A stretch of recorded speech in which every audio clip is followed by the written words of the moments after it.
मनुष्य जन्म हितले अनेक जन्म जन्मांतर पर ये मानव देह बा मानव शरीर मिले।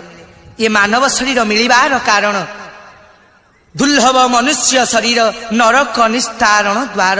ये मानव देह मिली से ब्रह्म दर्शन करने मुक्ति पाइबा मुक्ति मुख्य निर्वाण से ब्रह्म दर्शन करने।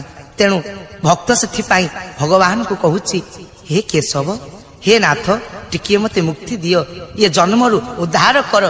आज से भक्त खोजी खोजी पहुंची आज श्रीक्षेत्र आज्ञा श्रीक्षेत्र जगन्नाथ दर्शन करी सही परम ब्रह्म परमेश्वरंकर शून्य सत्तार दर्शन करी ब्रह्म अनुभूति न करी मन दुखरे फेरीगला बेले गोटे भक्त ताको बाटरे देखा से भक्त कहूँ मुक्तिर द्वार खोला तो रही आरे मो भक्त आ गुरु स्वामींकर शरण नहीं तू